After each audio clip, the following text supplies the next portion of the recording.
हरिः ओम्। श्रीमद् वाल्मीकि रामायणे अयोध्याकांडे षोडशः सर्गः। सुमंत्र का श्रीराम के महल में पहुंचकर महाराज का संदेश सुनाना और श्रीराम का सीता से अनुमति ले लक्ष्मण के साथ रथ पर बैठकर गाजे बाजे के साथ मार्ग में स्त्री पुरुषों की बातें सुनते हुए जाना। सदनन्तःपुरद्वारं समतीत्य जनाकुलं प्रविविक्तान् ततः कक्ष्यामास सादपुराणवित्। पुरातन वृत्तांतों के ज्ञाता सूत सुमंत्र मनुष्यों की भीड़ से भरे हुए उस अंतःपुर के द्वार को लांघ कर महल की एकांत कक्षा में जा पहुंचे, जहां भीड़ बिल्कुल नहीं थी। प्रासकारमुक बिभ्रद्भिर्युवभिर्मृष्टकुण्डलैः अप्रमादिभिरेकाग्रैः स्वानुरक्तैरधिष्ठिताम्। वहाँ श्री राम के चरणों में अनुराग रखने वाले एकाग्रचित्त एवं सावधान युवक प्रास और धनुष आदि लिए डटे हुए थे। उनके कानों में शुद्ध सुवर्ण के बने हुए कुंडल झलमला रहे थे। तत्र काशायिणो वृद्धान् वेत्रपाणीन् स्वलंकृतान् ददर्शविष्ठितान् द्वारी स्त्र्यध्यक्षान् सुसमाहितान्। उस ड्योढ़ी में सुमंत्र को गेरुआ वस्त्र पहने और हाथ में छड़ी लिए वस्त्र आभूषणों से अलंकृत बहुत से वृद्ध पुरुष बड़ी सावधानी के साथ द्वार पर बैठे दिखाई दिए, जो अंतःपुर की स्त्रियों के अध्यक्ष संरक्षक थे। ते समीक्ष्य समायान्तं राम प्रिय चिकीर्षवः सहसोत्पतिता सर्वे ह्यासनेभ्यः ससंभ्रमा। सुमंत्र को आते देख श्री राम का प्रिय करने की इच्छा वाले वे सभी पुरुष सहसा वेग पूर्वक आसनों से उठकर खड़े हो गए। तानुवाच विनीतात्मा सूतपुत्र प्रदक्षिणः क्षिप्रमाख्यात रामाय सुमंत्रो द्वारि तिष्ठति। राज सेवा में अत्यंत कुशल तथा विनीत हृदय वाले सूतपुत्र सुमंत ने उनसे कहा, आप लोग श्री रामचंद्र जी से शीघ्र जाकर कहें कि सुमंत्र दरवाजे पर खड़े हैं। ते राममुपसंगम्य भर्तुप्रियचिकीर्षवः सह भार्याय रामाय क्षिप्रमेवाच चक्षिरे। स्वामी का प्रिय करने की इच्छा वाले वे सब सेवक श्री रामचंद्र जी के पास जा पहुँचे। उस समय श्री राम अपनी धर्म पत्नी सीता के साथ विराजमान थे। उन सेवकों ने शीघ्र ही उन्हें सुमंत्र का संदेश सुना दिया। प्रतिवेदितमाज्ञाय सूतमभ्यन्तरं पितुः तत्रैवानाययामास राघव प्रिय काम्यया। द्वार रक्षकों द्वारा दी हुई सूचना पाकर श्री राम ने पिता की प्रसन्नता के लिए उनके अंतरंग सेवक सुमंत्र को वहीं अंतःपुर में बुलवा लिया। तम वैश्रवण संकाशमुपविष्टं स्वलंकृतं ददर्श सूत पर्यंके सौवर्णे सोत्तरच्छदे। वहां पहुंचकर सुमंत्र ने देखा श्री रामचंद्र जी वस्त्राभूषणों से अलंकृत हो कुबेर के समान जान पड़ते हैं और बिछौनों से युक्त सोने के पलंग पर विराजमान हैं। वराहरुधिराभेण शुचिना च सुगंधिना अनुलिप्तं परार्घ्येन चंदनेन परन्तपं स्थितया पार्श्वतश्चापि वालव्यजनहस्तया उपेतं सीतया भूयश्चित्रया शशिनं यथा। शत्रुओं को संताप देने वाले रघुनाथ जी के श्री अंगों में वाराह के रुधिर की भांति लाल, पवित्र और सुगंधित उत्तम चंदन का लेप लगा हुआ है और सीता देवी उनके पास बैठकर अपने हाथ से चंवर डुला रही हैं। सीता के अत्यंत समीप बैठे हुए श्री राम चित्रा से संयुक्त चंद्रमा की भांति शोभा पाते हैं। तम तपन्तमिवादित्यमुपपन्नं स्वतेजसा ववन्दे वरदं वन्दी विनयज्ञो विनीतवत्। विनय के ज्ञाता वंदी सुमंत्र ने तपते हुए सूर्य की भांति अपने नित्य प्रकाश से संपन्न रहकर अधिक प्रकाशित होने वाले वरदायक श्री राम को विनीत भाव से प्रणाम किया। प्राञ्जलिस्सुमुखं दृष्ट्वा विहाय शयनासने राजपुत्रमुवाचेदं सुमंत्रो राजसत्कृतः। विहारकालिक शयन के लिए जो आसन था, उस पलंग पर बैठे हुए प्रसन्न मुख वाले राजकुमार श्री राम का दर्शन करके राजा दशरथ द्वारा सम्मानित सुमंत्र ने हाथ जोड़कर इस प्रकार कहा, कौसल्या सुप्रजा राम पिता त्वां दृष्टुमिच्छति महिष्यापि हि कैकेय्या गम्यतां तत्र माचिरम्। श्री राम आपको पाकर महारानी कौसल्या सर्वश्रेष्ठ संतान वाली हो गई हैं। इस समय रानी कैकेयी के साथ बैठे हुए आपके पिताजी आपको देखना चाहते हैं, अतः वहां चलिए, विलंब ना कीजिए। एवमुक्तस्तु संहृष्टो नरसिंहो महाद्युतिः ततः सम्मानयामास सीतामिदमुवाचः। सुमंत्र के ऐसा कहने पर महातेजस्वी नरश्रेष्ठ श्री राम ने सीता जी का सम्मान करते हुए प्रसन्नतापूर्वक उनसे इस प्रकार कहा। देवी देवश्च देवी च समागम्य मदन्तरे मन्त्रयेते ध्रुवं किञ्चिदभिषेचन संहितम्। देवी जान पड़ता है पिताजी और माता कैकेयी दोनों मिलकर मेरे विषय में ही कुछ विचार कर रहे हैं। निश्चय ही मेरे अभिषेक के संबंध में ही कोई बात होती होगी। लक्षयित्वा ह्याभिप्रायं प्रियकामा सुदक्षिणा संचोदयति राजानं मदर्थमसिते क्षणा। मेरे अभिषेक के विषय में राजा के अभिप्राय को लक्ष्य करके उनका प्रिय करने की इच्छा वाली परम उदार एवं समर्थ कजरारे नेत्रों वाली कैकेयी मेरे अभिषेक के लिए ही राजा को प्रेरित कर रही होंगी। सा प्रहृष्टा महाराजं हितकामानुवर्तिनी जननी चार्थ कामा में केकयाधिपते सुता। मेरी माता केकई राजकुमारी इस समाचार से बहुत प्रसन्न हुई होंगी। वे महाराज का हित चाहने वाली हैं और उनकी अनुगामिनी हैं। साथ ही वे मेरा भी भला चाहती हैं। अतः वे महाराज को अभिषेक करने के लिए जल्दी करने को कह रही होंगी।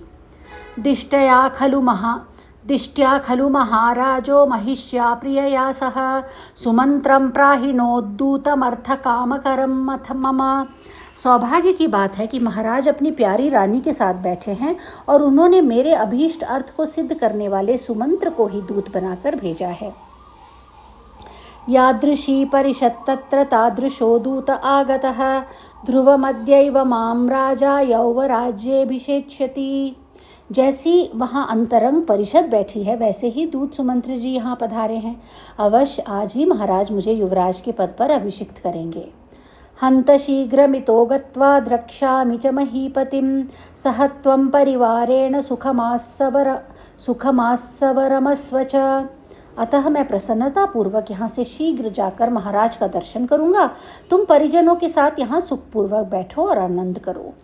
पति सम्मानिता सीता भर्तारमसि ते क्षणा आद्वारमनुव्राज मंगलान्यभिदध्युषी। पति के द्वारा इस प्रकार सम्मानित होकर कजरारे नेत्रों वाली सीता देवी उनका मंगल चिंतन करती हुई स्वामी के साथ साथ द्वार तक उन्हें पहुंचाने के लिए गई। राज्यं द्विजातिभिर्जुष्टं राजसूयाभिषेचनं कर्तुमर्हति ते राजा वासवस्येव लोककृत। उस समय वे बोली, आर्यपुत्र, ब्राह्मणों के साथ रहकर आपका युवराज पद पर अभिषेक करके महाराज दूसरे समय में राजसूय यज्ञ में सम्राट के पद पर आपका अभिषेक करने योग्य हैं।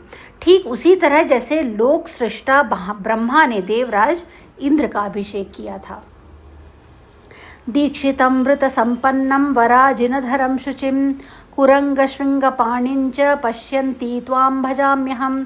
आप राजसूय यज्ञ में दीक्षित हो तदनुकूल व्रत का पालन करने में तत्पर श्रेष्ठ मृग चर्मधारी पवित्र तथा हाथ में मृग का श्रृंग धारण करने वाले हों और इस रूप में आपका दर्शन करती हुई मैं आपकी सेवा में संलग्न रहूं, यही मेरी शुभकामना है।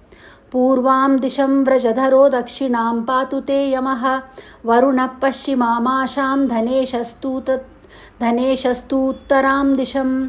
आपकी पूर्व दिशा में वज्रधारी इंद्र, दक्षिण दिशा में यमराज, पश्चिम दिशा में वरुण और उत्तर दिशा में कुबेर रक्षा करें। अथ सीतामनुज्ञाप्य कृतकौतुकमङ्गलः निश्चक्राम सुमंत्रेण सह रामो निवेशनात्। तदनंतर सीता की अनुमति ले उत्सवकालिक मंगल कृत्य पूर्ण करके श्री रामचंद्र जी सुमंत्र के साथ अपने महल से बाहर निकले। पर्वतादिव निष्क्रम्य सिंहो गिरिगुहाशयः लक्ष्मणं द्वारि सोपश्यत् प्रह्वाञ्जलिपुटं स्थितम्। पर्वत की गुफा में शयन करने वाला सिंह जैसे पर्वत से निकलकर आता है, उसी प्रकार महल से निकलकर श्री रामचंद्र जी ने द्वार पर लक्ष्मण को उपस्थित देखा, जो विनीत भाव से हाथ जोड़े खड़े थे।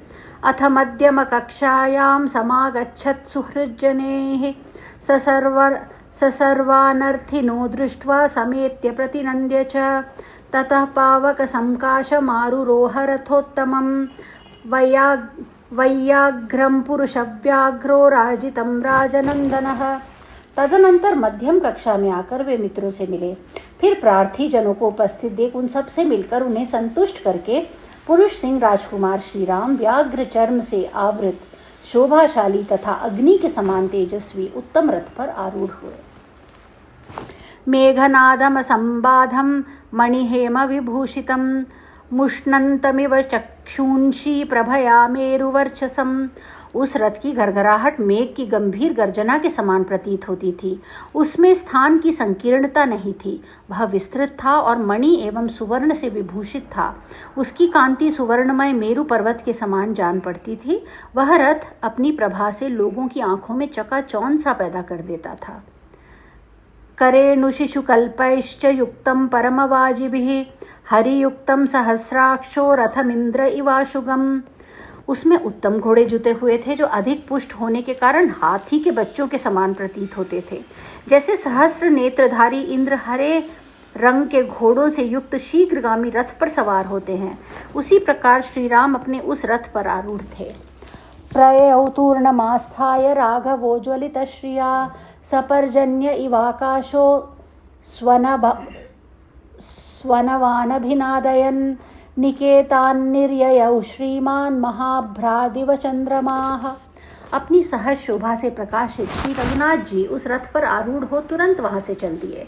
वह तेजस्वी रथ आकाश में गरजने वाले मेघ की भांति अपनी घर घर ध्वनि से संपूर्ण दिशाओं को प्रतिध्वनित करता हुआ महान मेघ खंड से निकलने वाले चंद्रमा के समान श्री राम के उस भवन से बाहर निकला।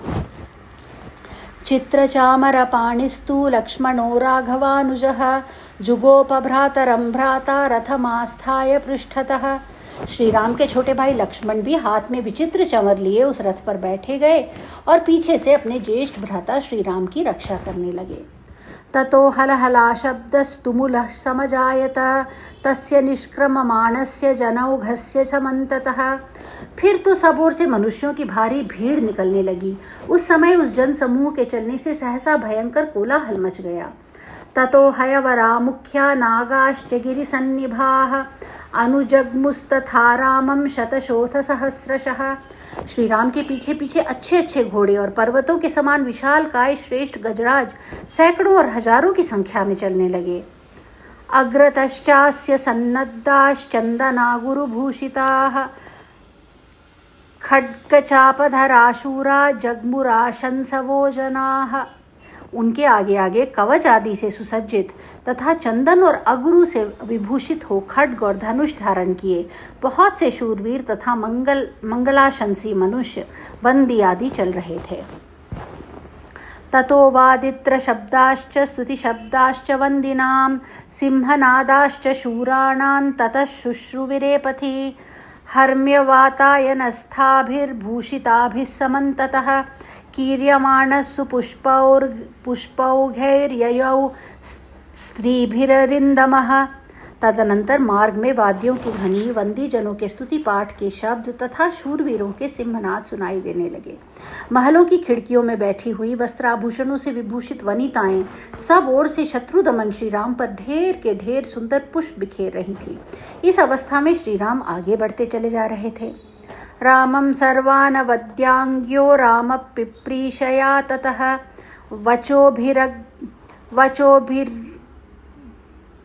वचोभिरग्रयैर्हर्म्यस्था क्षितिस्थाश्च चववंदिरे।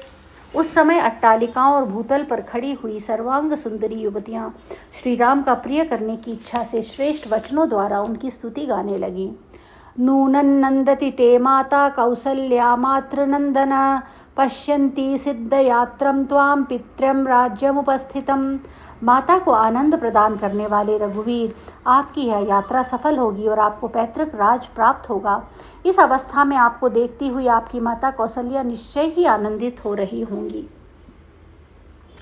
सर्वसीमन्तिनीभ्यश्च सीतां सीमन्तिनीं वराम् अमन्यन्त हिता नार्यो रामस्य हृदयप्रियां तया सुचरितं देव्या पुरा नूनं महत्तपः रोहिणीव शशाङ्केन रामसंयोगमापया। वे नारियां श्री राम की हृदय वल्लभा सीमंतिनी सीता को संसार की समस्त सौभाग्यवती स्त्रियों में श्रेष्ठ मानती हुई कहने लगी, उन देवी सीता ने पूर्व काल में निश्चय ही बड़ा भारी तप किया होगा, तभी उन्होंने चंद्रमा से संयुक्त हुई रोहिणी की भांति श्री राम का संयोग प्राप्त किया है। इति प्रासाद शृंगेषु प्रमदाभिर्नरोत्तमः शुश्रावराजमार्गस्थः प्रियावाच उदाग्यताः। इस प्रकार राजमार्ग पर रथ पर बैठे हुए श्री रामचंद्र जी प्रासाद शिखरों पर बैठी हुई युवती स्त्रियों के द्वारा कही गई ये प्यारी बातें सुन रहे थे। स राघवस्तत्र तदा प्रलापा शुश्रावलोकस्य समागतस्य आत्माधिकारा विविधाश्च वाचः प्रहृष्ट रूपस्य पुरे जनस्य। उस समय अयोध्या में आए हुए दूर दूर के लोग अत्यंत हर्ष से भरकर वहाँ श्री रामचंद्र जी के विषय में जो वार्तालाप और तरह तरह की बातें करते थे, अपने विषय में कही गई उन सभी बातों को श्री रघुनाथ जी सुनते जा रहे थे। एष श्रियं गच्छति राघवोद्य राजप्रसादाद् विपुलां गमिष्यन् एते वयं सर्वसमृद्धकामा येषामयं नो भविता प्रशास्ता।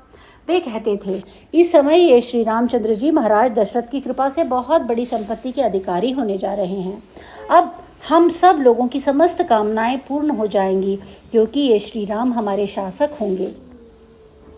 लाभो जनस्यास्य यदेश सर्वं प्रपश्यते राष्ट्रमिदं चिराय न ह्याप्रियं किंचन जातु कश्चित् पश्येन्न दुखम मनुजाधिपेस्मिन्। यदि यह सारा राज्य चिरकाल के लिए इनके हाथ में आ जाए तो इस जगत की समस्त जनता के लिए यह महान लाभ होगा। इनके राजा होने पर कभी किसी का अप्रिय नहीं होगा और किसी को कोई दुख भी नहीं देखना पड़ेगा। सघोषवद्भिश्च हयै सनागै पुरस्सरै स्वस्तिक सूतमागधैः महीयमान प्रवरैश्च वादकै राभिष्टुतो वैश्रवणो यथा ययौ। हिनहिनाते हुए घोड़ों, चिंघाड़ते हुए हाथियों, जय जयकार करते हुए आगे आगे चलने वाले वंदियों, स्तुति पाठ करने वाले सूतों, वंश की बिरुदावली बखानने वाले मागधों तथा सर्वश्रेष्ठ गुणगायकों के तुमुल घोष के बीच उन वंदी आदि से पूजित एवं प्रशंसित होते हुए श्री रामचंद्र जी कुबेर के समान चल रहे थे। करेणुमातंगरथाश्वसंकुलं महाजनौघै परिपूर्णचत्वरं प्रभूतरत्नं बहुपुण्यसंचयं ददर्श रामो विमलं महापथम्। यात्रा करते हुए श्री राम ने उस विशाल राजमार्ग को देखा जो हथिनियों, मतवाले हाथियों, रथों और घोड़ों से खचाखच भरा हुआ था। उसके प्रत्येक चौराहे पर मनुष्यों की भारी भीड़ इकट्ठी हो रही थी। उसके दोनों पार्श्व भागों में प्रचुर रत्नों से भरी हुई दुकानें थीं तथा विक्रय के योग्य और भी बहुत से द्रव्यों के ढेर वहां दिखाई देते थे। वह राजमार्ग बहुत साफ सुथरा था। इत्यार्षे श्रीमद् रामायणे वाल्मीकि आदि काव्ये अयोध्याकांडे षोडशः सर्गः। इस प्रकार श्री वाल्मीकि निर्मित आर्ष रामायण आदि काव्य के अयोध्या कांड में 16वां सर्ग पूरा हुआ। हरि ओम।